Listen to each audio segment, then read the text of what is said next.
Maybe all it took for the Rangers to get their swagger back was just a rematch of the World Series to help them remember, oh yeah, we're actually good at winning baseball games. We're talking about all that and more on this episode of Locked On Rangers. Let's get into it. You are Locked On Rangers, your daily Texas Rangers podcast. Part of the Locked On Podcast Network, your team every day.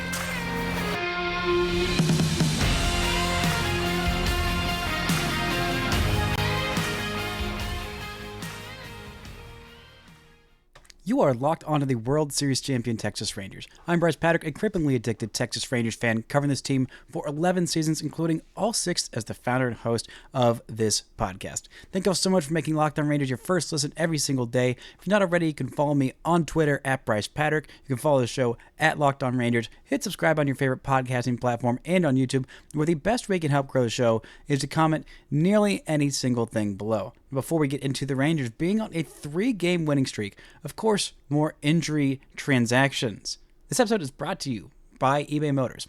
From brakes to brake parts to exhaust kits and beyond, eBay Motors has over 122 million parts to keep your ride or die alive. With all the parts you need at the prices you want, it's easy to bring home that big win. Keep your ride or die alive at ebaymotors.com. Eligible items only, exclusions apply. eBay guaranteed fit, only available to U.S. customers. Now, the Rangers, for the first time in many moons, over 3 weeks actually, are on a 3, maybe more eventually, plus game winning streak. The last winning streak this Rangers team had was January. Gosh, no, it was not January, but it was May 4th through the 8th, a 4-game winning streak. The Rangers are on a 3-game winning streak after just a brutal week last week, getting swept by the Phillies, losing the series finale to the Angels, being on an L6. Thankfully, they snapped that on Sunday, and I remember saying, hey, a getaway day win can do wonders for changing the vibes in the clubhouse, because if that team went into this series against the Diamondbacks on an L7 after an off day, I mean, I pray for the vibes, how bad they would be. But I want to give credit to Landon Duhan on Twitter at LandonDMusic. He said, if 3 games is a sweep, 4 games is a mop. He asked, is 2 games a dust? And you know what? I have to agree. And I absolutely love that terminology by Landon. Now, my mop term, that was not coined by me. That was coined by the Cespedes Family Barbecue Boys. They have their own podcast. They do great stuff there. 3 games has always been a sweep. 4 games, a mop, because it's a little bit more intense than a sweep. But a dust in a 2-game set, I love that. Just a little bit less than a sweep. Not a full sweeping, not quite that much effort, but just a little bit. And that's really all this Rangers team needed. It was just a little bit of help. Just something positive to happen, because it has been an onslaught of injuries and offensive setbacks and just some stinky baseball, to be quite honest. And the Rangers, they needed these wins, and an offensive outburst of 6 runs in this one. They also had 4 runs the game before. Whoa, look out, Rangers, averaging 5 runs a game over a 2-game span. Whoa, look out, those big bats are back. Maybe not quite, but Corey Seager, I mean, this man is he's unbelievable. He's absolutely, truly, unspeakably good at annihilating baseballs. And in fact, I keep running out of words for how good Corey Seager is at hitting baseballs. I feel like I'm going to need to learn like 3 or 4 or 5 different languages, or like learn to paint, or learn how, like, some kind of art form to better eloquently describe the beauty of Corey Seager's violence at the plate, because it's just absurd. This man is on an insane streak, 8 home runs in 8 games. The people were saying, is it safe to say he's back? Well, in his last 7 games, he's got 7 home runs. He's hitting .346, and he is slugging. Not an OPS. Slugging. 1154 in his last 7 games. The man is unreal. He is a bionic robot created for one purpose and one purpose only, and that is to destroy baseballs, no matter who's throwing them, no matter how they're throwing them, no matter where they're throwing them, no matter when they're throwing them. Corey Seager is built to destroy all the baseballs thrown at him. And I'll say it. I think that he was worth the investment. I think he's earning his paycheck. I think that he might be just worth that big old contract that teams were scared to give him 10 years. I'd give him 100 years. Oh my goodness gracious, Corey Seager, you bad man. Another home run in this one. The Rangers were making it a close game for most of this contest, and then Corey Seager comes in with a 2-run homer in the 5th inning and really kind of gave the Rangers all the distance that they needed from these Diamondbacks, who have been the Rangers offense has been stinky lately, but this Diamondbacks offense as of late has been just woof, man. It's been awful. And thankfully, this Rangers offense is starting to show some signs of life in this one. We saw some really good at-bats. The Rangers did score 6 runs. They did get 8 hits. They did have 5 walks and only struck out 3 times, and 2 of those were from Travis Jankowski. They did only go 1 for 6 with runners in scoring position. That one hit was by Wyatt freaking Langford, a jam shot on a pitch that was well inside that he saw and he knew he could get his hands in on. And just a little bloop single, just enough to score the run. And that was all the Rangers needed. The only hit they needed with runners in scoring position to score 6 runs in this one. And I mean, with how bad the offense has been as of late, how bad the quality of at-bats as well. It's not just that they haven't been scoring runs. It's not just that they've been facing off against good pitchers. It's just when they've gotten into clutch situations, they just have not been putting together the quality of at-bat that you're used to seeing from the Texas Rangers. It's been bad.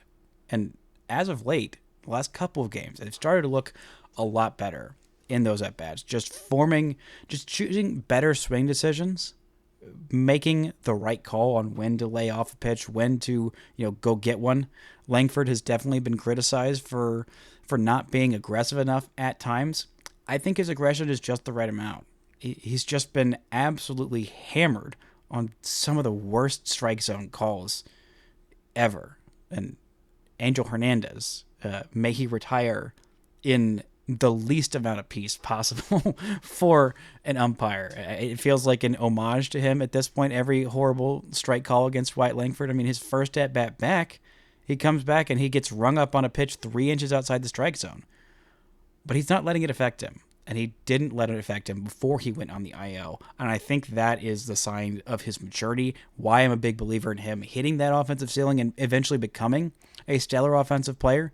He hasn't been that just yet, but he's had some really, really hard hit balls, including, 106.8 miles an hour off the bat in this one, and the hardest hit ball of the day, 111.9 miles an hour off the bat. Both the hardest hit balls in this one the hardest hit ball, I should say, in this one was by Wyatt Langford, and that 106.8 mile an hour force out was still a solid at bat. We also saw a 3-walk game from Adolis Garcia. I mean, I almost dropped down out of my chair onto the floor, seeing a 3-walk game from Bombi, who at points was expanding the zone a little bit in this one, but still, when pitchers try to get him to chase at horrible pitches, it wasn't like he was, laying off the closest pitches. A lot of them were just straight up bad pitches, but he'd been in a rut as of late, and he'd been falling back on some of those, bad habits of expanding the zone too much, trying to do too much, because this offense wasn't trusting each other, wasn't having those quality at-bats we were used to seeing, and it feels like a switch has kind of clicked the last couple of days. I mean, we saw some pretty good at-bats from Nathaniel Lowe. He ended up going 0 for 3 with only 1 RBI, but in clutch situations, a couple of times, Lowe did enough to get the run in, including grounding into a double play with 0 outs and runners on the corners. Doesn't count as an RBI, doesn't count as a, getting on base or anything like that, but it was good enough in that situation to kind of extend that lead, give the Rangers just a little bit more. And he also got a sac fly with the bases loaded.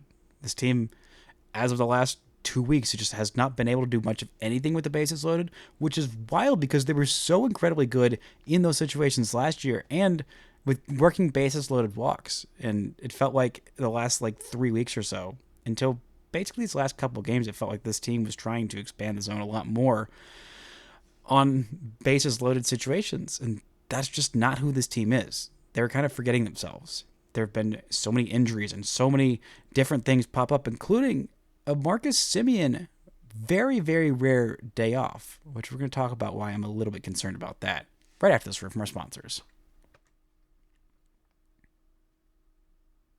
This episode is brought to you by eBay Motors. Passion, drive, and patience. The formula for winning championships is also what keeps your ride or die alive. At eBay Motors, they've got you covered for everything you need to maintain your vehicle and to level it up to peak performance. They've got everything you need from superchargers, roof racks, exhaust kits, LED headlights, and more. Whether into power, speed, or style, eBay Motors has got you covered. With over 122 million parts for your number one ride or die, you'll always find exactly what you're looking for.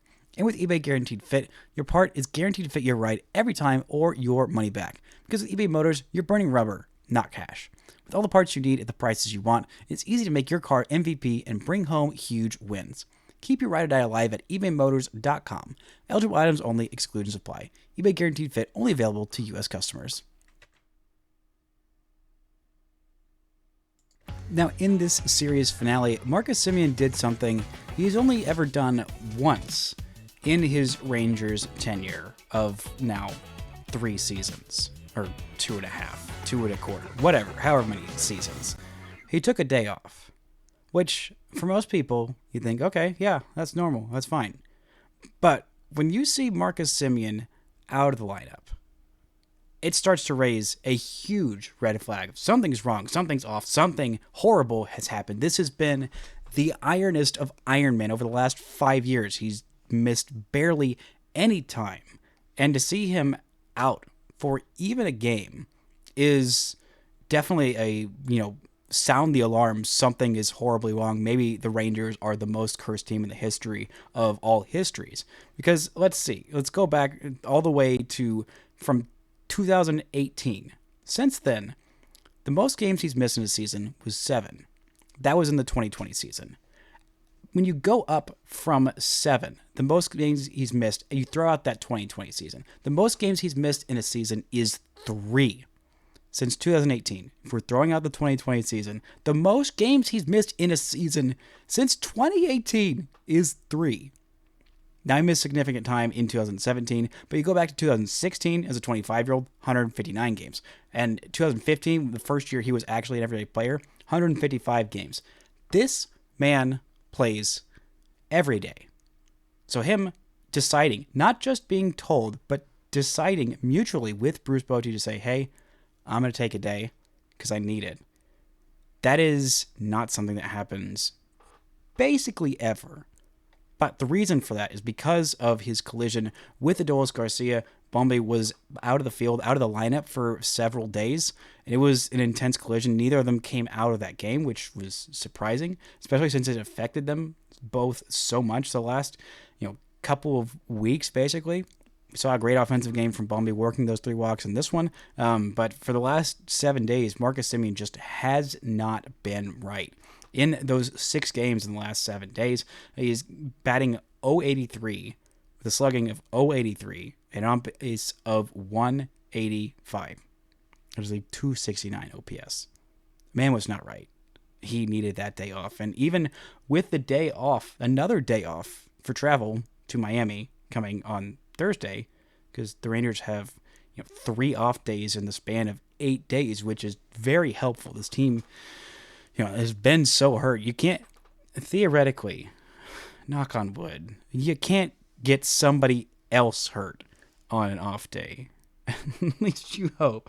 I don't know. With how unlucky this team has been with injuries, they might just find a way to get somebody else hurt on an off day. I'm hoping not. I'm not wishing injury on anybody. But with the way things have gone, with, literally it seems like every other day, at least in the month of May, there is some kind of new injury lurking, waiting around the corner. I mean, heck, we found out that Dane Dunning had a sinus infection after his last start and was sleeping like 17 hours a day. Thankfully, he didn't have to miss this start, because if Dunning had to miss another start, if anyone had to miss a start at this point, he was able to get another day off, thankfully. But it's been so brutal. And the Rangers were happy to get Nathan Eovaldi back on the roster for that start on Tuesday. Probably could have gone a little bit longer, he said, but the Rangers had Heaney rested and ready. He comes in for 2 1/3 innings. It was it was okay work from Eovaldi. He was a little bit better than his line, only went 3 innings and allowed a couple of runs, but didn't walk anybody and struck out a pair. And the fastball velo was fantastic, going 97 his first pitch. Love to see that. And the offense rallying after going down early. That was huge. Again, this offense rallying and taking it to Brandon Pfaadt. Great to see them pick him up. And a big part of that rally was mainly Corey Seager going yard, because that's what that man does. He goes yard. But the Raiders got Wyatt Langford back on Tuesday.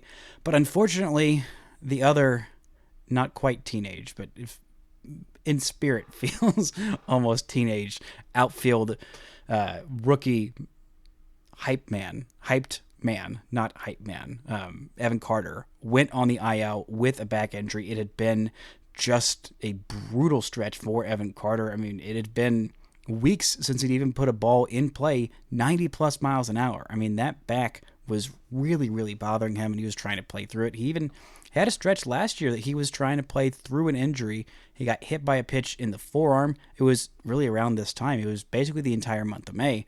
You can go back and look at his numbers in Frisco in the month of May and see, those were bad. There was just no power there. And that's about what it looked like for Evan Carter the last couple weeks, trying to play through this back injury. He lands on the IL. We'll see when he comes back. I'm not entirely sure.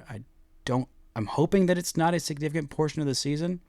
There might end up being a lengthy rehab just to give him some more plate appearances against non-major league starters, get that confidence back in his bat, because boy could he use it, because it has been such a rough stretch for him. But the offense putting together these quality at-bats, doing enough and getting runs driven in, that is huge. Getting Eovaldi off the IL is huge. I mean, just adding every pitcher that you can possibly get your hands on off the IL is huge. I was kind of confused to see Heaney coming out of the pen. I don't think that this means that he is going to be a tandem starter with Eovaldi or going to be out of the rotation at all, at least not at this point.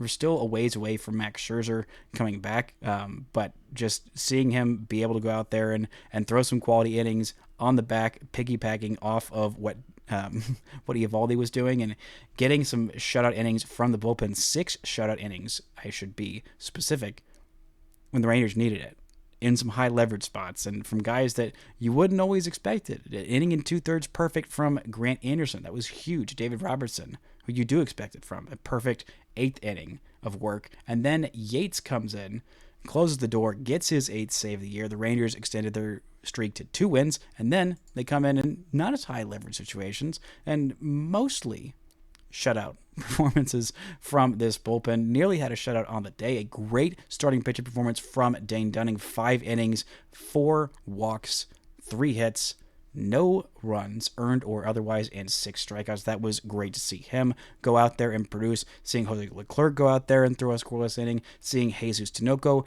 nearly go out there and finish off a couple of shutout innings, but David Robertson came in and faced a couple of batters, got 1 out, and Raiders got out of it unscathed, then added on some more runs for insurance, which they just desperately needed. Latz comes in, nearly gets out of that 9th inning without having to use Kirby Yates, but with a day off, Bochy says, all right, let's go get 1 out from Yates, and he did, and the Rangers have a 3-game winning streak that they most desperately needed.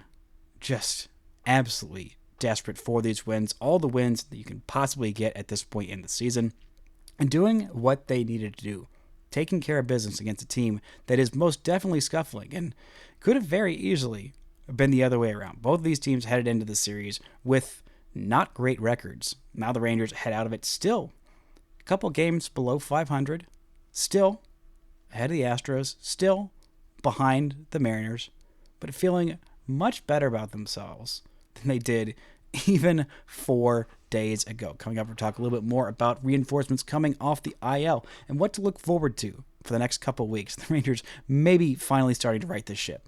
Right after this word from our sponsors. This episode is brought to you by FanDuel. It's winner take all time in the NBA and NHL, and FanDuel is giving you a shot to bring home a big win of your own. Right now, new customers get $150 in bonus bets with any winning $5 bet. That's $150 bet on spreads, money lines, player props, and more. You can bet on everything from MLB if you think the Rangers, all right, this is the series. This is the series that's finally swung me. I'm going to go place my odds on the Rangers winning back-to-back World Series. Right now, the Rangers have the 9th best odds, according to FanDuel, to win the World Series. Behind teams like, the Atlanta Braves, who just lost Ronald Acuna Jr. for the season, behind the Mariners, behind the Twins, behind the Astros, who are ahead of the Twins and Mariners, despite being, 5 games back in the AOS? Kind of wild right now. If you're wanting to bet on some other DFW team that's going on a miracle run, joining the Rangers as champs, right now the Stars are plus 155, the favorites to win the Stanley Cup Finals. Or you wanted to bet on a Mavs championship, their first since 2011. Right now the Mavs are plus 250, second favorite behind the Boston Celtics to win the NBA Finals this year. So go check out all the action. Visit FanDuel.com/lockedon and make every playoff shot count. FanDuel, America's #1 sportsbook. Now, this Rangers team is feeling much better about themselves, riding that 3-game winning streak, and hopefully going to start taking care of business. Maybe ride this into a much longer winning streak, which the Rangers, quite honestly, very much need. They need to head into Miami and just take care of business against these fishies. 3 games in Miami against the Marlins, then 3 games back home against the Tigers, then 3 games against the Giants before starting a long, not that long, but difficult road trip in the middle of May against 3 at the Dodgers and 3 at the Mariners.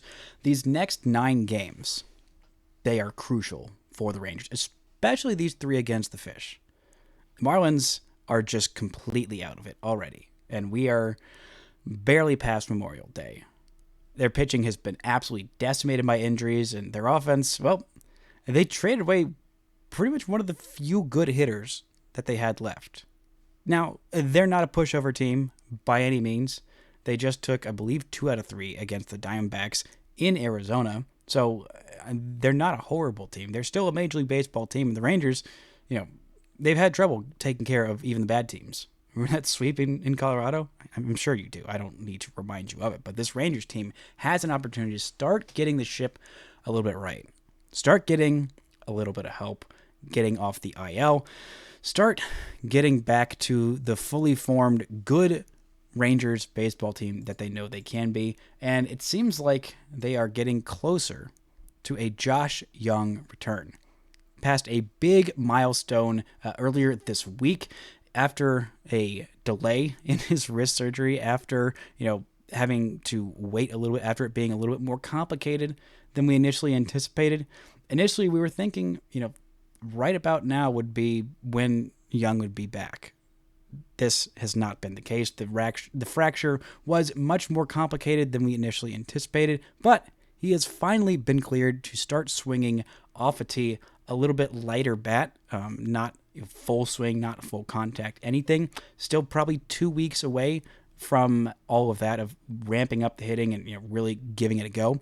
But it's been 8 weeks since the surgery, and everything is looking good. Everything is healing exactly as it should, and that is hugely great news for this Rangers team, who desperately needs Josh Young's bat back in this lineup because they could use every bit of offensive help they can get. Not because Josh Smith has been not great, because Smith has been fantastic, and we're going to have to figure out what's going on there, where Josh Smith is going to slot in when Josh Young gets back, because it's going to be somewhere, because he has been too good to not have him in the lineup every day, especially with the rest of this lineup being, challenging at times. But it's just nice to get some good news about Josh Young. We'll see when he ends up coming back. I'm still thinking that it's going to be around, late June, maybe the end of June, hopefully before the All-Star break, but not entirely sure. This wrist surgery has been tricky. It has been, horribly timed. Young has been just champing at the bit and just had so much bad injury luck. Getting him back in this lineup is huge, especially with all the struggles against lefties. Just getting one of the best hitters against lefties in baseball back in the lineup, and for the first 4 games of the season, who was one of the best hitters in baseball, They just need every bit of help that they can get back, especially with all of these injuries to pitchers. Got some good news about Max Scherzer throwing 100% on flat ground. We are going to see. He's thrown a full bullpen. It seems like we're still a little bit away from him starting another rehab assignment. We'll see exactly when all that happens. There's no definite timetable for return. He's thrown a pair of light bullpens and since the start of the weekend, and he threw a full bullpen on Wednesday. We'll try and throw the full equivalent of a bullpen on Wednesday. We'll see a little bit what's happening. That might be being reported out now as I'm recording this. But it's good news for Scherzer. Hopefully moving forward, hopefully see him, in a rehab assignment soon. I don't know exactly how long it's going to take to ramp him all the way back up because he was starting to get his workload back up. I think about 3 rehab starts is probably what we're looking at again. That's just my assumption based on what was happening last time. But just getting some good positive news about him is great. I mean, hopefully John Gray's injury is just going to be the 15 days on the IL. Hopefully they can get him back at some point in early to mid-June, whenever his 15 days is up, because he is dealing with that right groin strain. Maybe it was left groin strain. It was a groin strain that put him on the IL because the Rangers they have had so many setbacks with so many pitchers and so many position players as well. I mean, if Marcus Semien has to land on the IL, I don't think that's going to happen. I think him taking a day is the equivalent of just your average everyday big leaguer taking 2 months, because that's how much Marcus Semien plays through. That's how good he is about keeping his body ready no matter what he faces the last few years, because every baseball player is going to deal with some nicks and bruises and things like that.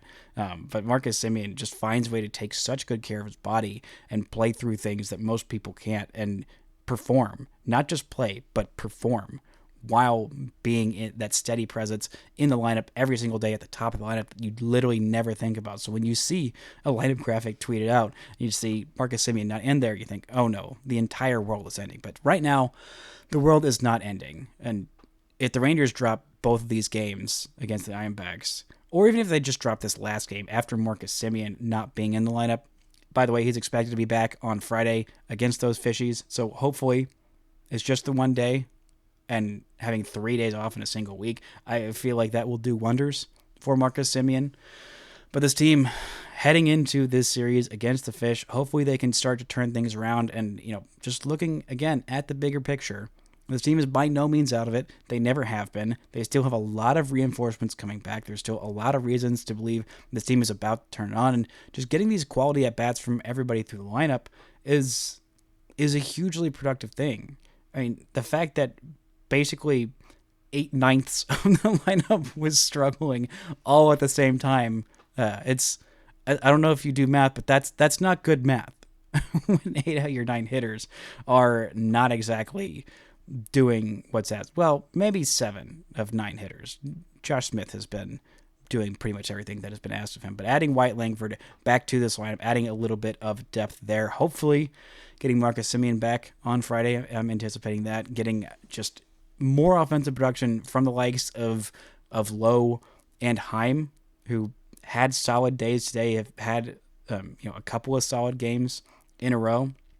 I think both of them starting to turn things on, with Wyatt Langford hopefully jumping back in the mix and having these productive at-bats, having a multi-hit day, and having his speed on the base paths, which, by the way, I keep forgetting how incredibly fast he is because he hasn't played in a couple of weeks, and I didn't really realize it heading into it. But him scoring that first run on the Jonah Heim double with the insane speed that he's got, I mean, the Rangers, for all the things that have gone wrong, still not being out of it, still being where they are at this point, it is honestly a huge testament to how deep this squad is. Suffering these slings and arrows, suffering through so many injuries, so many setbacks, so many unexpected twists and turns, and guys falling off that you never expected to fall off. I mean, it just shows how freaking good, how talented this team is.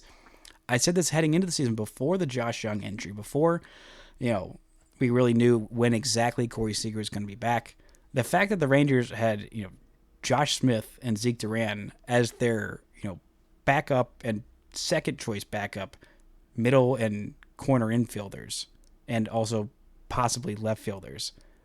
It said that that's not a thing that most teams have. That's not a thing that most really good teams have, is having that kind of depth. Right now, heading into this game, Josh Smith is second place on this team in Baseball Reference WAR at 2.0, ahead of Corey Seager, which I think after this game he might take over, but just 0.2 behind Marcus Semien. And oh, by the way, Zeke Duran, you may have thought, he hasn't had that great a season. Well, he's ninth on the team in Baseball Reference WAR at 0.8. Those were your two backups. That is the depth that it takes to survive the... It feels like calling it a World Series hangover is, really underselling it.